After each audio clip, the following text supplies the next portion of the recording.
Hello, ladies and gentlemen. I am Matt K, and I want to welcome you back to Comic Talk Week 8. Now, for those of you that are new, we are trying out a new and hopefully final format where us as individuals talk about individual comics for you, other individuals. For those of you that liked the old way of the giant, long podcast, we're still going to be throwing those into their own playlist so you can listen to them all together all at once if you just want a long viewing experience, or if you just want a separate issue done one at a time, quick viewing, quick listening. That is also going to be there for you since we're doing individual issues. Now, tonight for you, I will be giving you a quick little synopsis on Wonder Woman 10. And before I get started, I just wanted to talk about what they're doing with this comic book. We have Greg Rucka writing and Nicola Scott drawing the art, for lack of better terms at the moment. But at the same time, we also have another artist, Liam Sharp.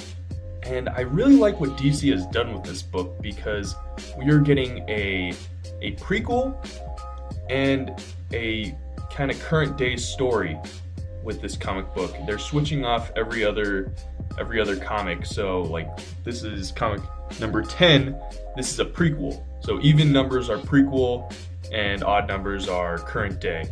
But I'm really liking the art in this because their art completely contrasts each other.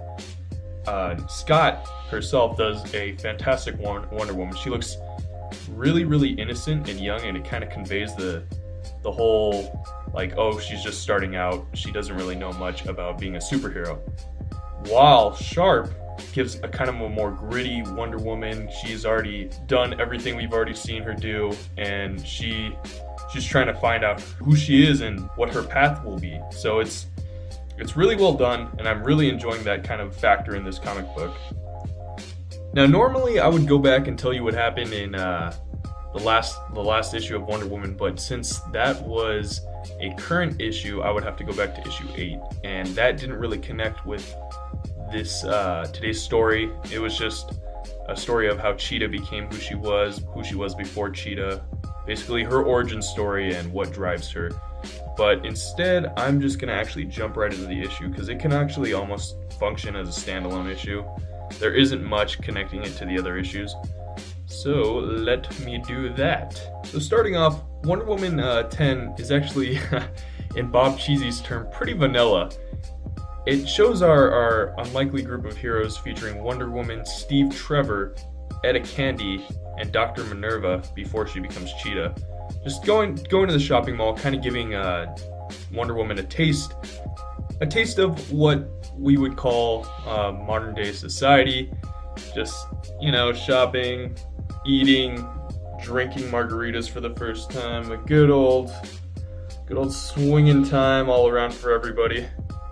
And during this time of family fun, they decide to do almost like a trust exercise where everybody grabs a lasso of truth in their hand and they just kind of stare at each other in a circle.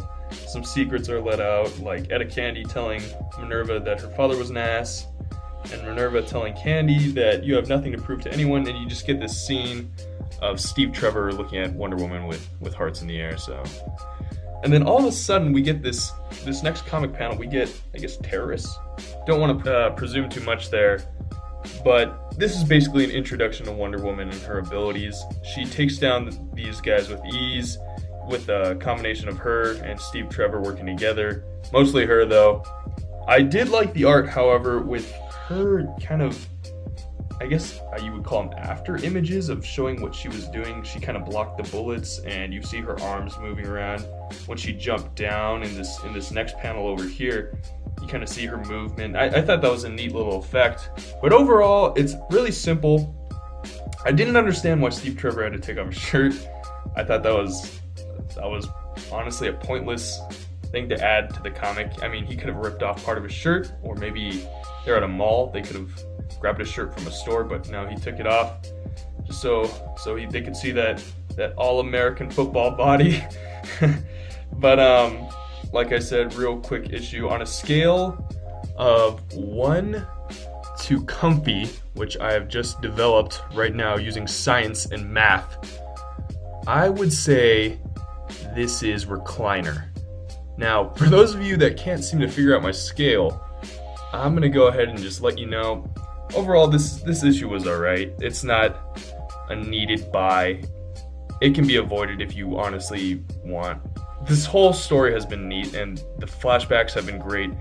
My biggest problem with the prequel story is there's no real danger, especially when you know the heroine is going to make it out okay. She's doing stuff in the future, or in the present day I should say, currently.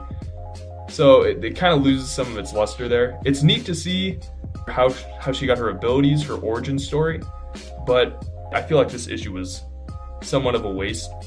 I'm not going to leave out the fact that at the end we find out these gunmen were part of the Seer group, but that is the biggest thing we get from this story, is just that they're part of this group that's targeting Diana. So overall, you don't need it. Art's pretty, but story overall is meh. However, I'm not saying you should condemn the book. I definitely think you guys should go ahead and check out the next issue, which is coming out, I believe, on November 23rd, and that's going to be the finale to The Return to Themyscira. And if you're interested in year one, I mean, like I said before, don't put it out just yet. The next issue is going to be on December 14th. So try to support this release. I think it deserves support. Maybe not so much this issue, but just keep checking it out. Like always, if you liked the video, hit that like button. If you got a comment, shoot it down below, and if you want to see more videos like this, hit that subscribe button. Until then, I'll see you guys next time.